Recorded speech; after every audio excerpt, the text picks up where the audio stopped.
Final Fantasy VII was the very first PlayStation game I ever played. It was also the very first Final Fantasy game I ever played, and it made me an instant fan of the series. I went back and I played every mainline Final Fantasy, and I enjoyed them all. They're all good in their own right. I mean, some are better than others, sure, but there's just a lot of really cool things that the Final Fantasy series has brought to the RPG table.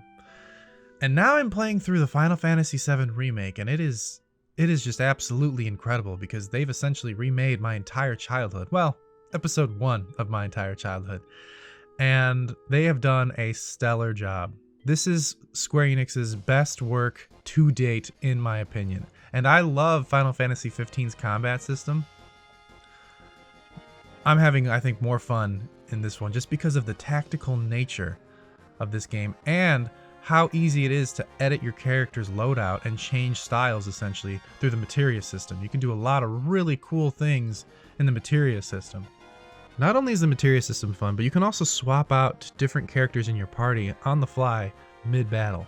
And it's actually really fun. I actually played as Cloud most of the time, but then I started switching more recently to Tifa.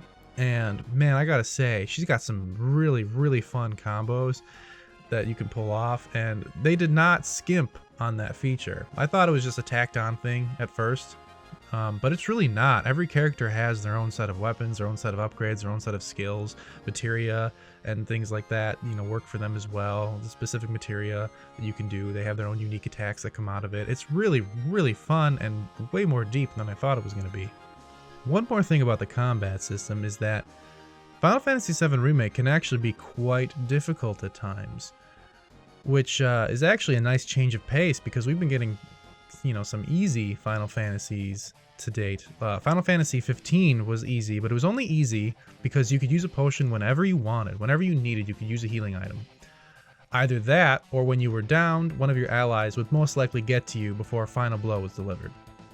That's not really the case in Final Fantasy VII Remake. You have certain action commands, strong attack, weak attack, block, and dodge that you can do whenever you want. But then you have abilities, items, and spells, and whenever you want to use one of those, you have to have an ATB gauge filled. Every character, by default, has 2 ATB gauges. Some actions require 1 ATB gauge, some actions require 2. So now you have to balance. Do you choose between using a healing item, because your health is getting low, or do you go in for an attack to try to stagger an enemy to prevent them from attacking you more? It's a really nice balance, and that's what makes this game more tactical.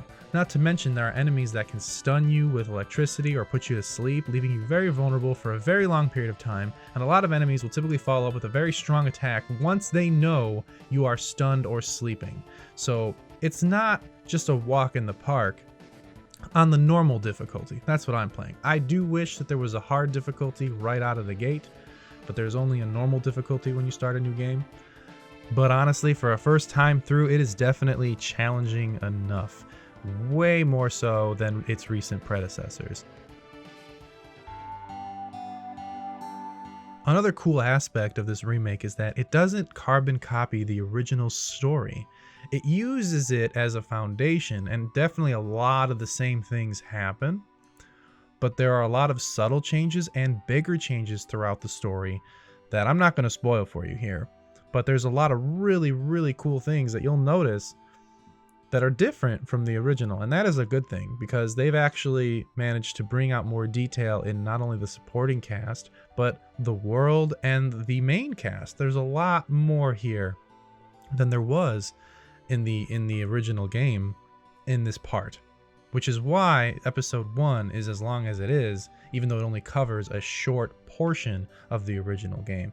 And I look forward to seeing episode 2. In fact, I'm hungry for more Final Fantasy VII Remake, and I can't wait to see what they do with it and where it goes next, because again, they have done an incredible job here. I am extremely happy with the end result. So as a kid, this is what I thought the original Final Fantasy VII looked like, basically. You know, imagination takes over. When I remembered Final Fantasy VII growing up after beating it, I thought it was the best looking game ever made, right? You know, I'd play Final Fantasy 8 and 9 and I was like, wow, these graphics are also good. And then I was like, you know what? I should go back and play 7 because that game was also amazing. And when you remember something at that level and you picture it in your head, you know, I was basically essentially picturing it like this remake, you know, but then you go back and you play it and you're like, wow, it does not look anything like I remember. So it'll be interesting to flash forward 10 years from now and see if this Final Fantasy VII still looks as good as I remember it. But honestly, the presentation of this game is very, very nice. Now there are some low-res textures I've noticed here and there, but other than those small little gripes, the game looks beautiful. And I don't know how they did it, but they made 30 frames look incredibly smooth, like too smooth. I don't understand it, because I play games at 60 frames on PC, and then I switch back to Final Fantasy VII Remake, and I didn't lose a beat. It's like I was playing a game that was 60 frames. I mean, I thought when I played the demo that the frame rate was at least higher than 30, and I was incorrect. The game is locked at 30 frames per second on the PS4 and the PS4 Pro, and yet somehow they managed to maintain this insane smoothness. I notice a frame rate difference when I switch from a PC game to Horizon Zero Dawn, for example. That game is 30 frames as well. It might be even lower, I don't know now, but I know that it's not 60, and I can see it. I can physically see the juddering. I can see it being slower. And in Final Fantasy VII, I don't notice it nearly as much. My eyes don't notice it, and yeah, they did a fantastic job there. Would I prefer the 60 frames? Of course, but this is definitely acceptable and preferable to how other games have handled it. So, you know, I have to congratulate Square Enix on that, because they finally figured it out. There were some problems with Kingdom Hearts 3 and Final Fantasy 15. You know, they've learned, and they're applying what they've learned to their newer games, and that's why this one is turning out so well. And that means, hopefully, episodes 2 and 3 and 4, and however many they decide to make, will just keep getting better and better and better. But today is a really great day to be a Final Fantasy fan, because Final Fantasy VII is back, and it is better than ever.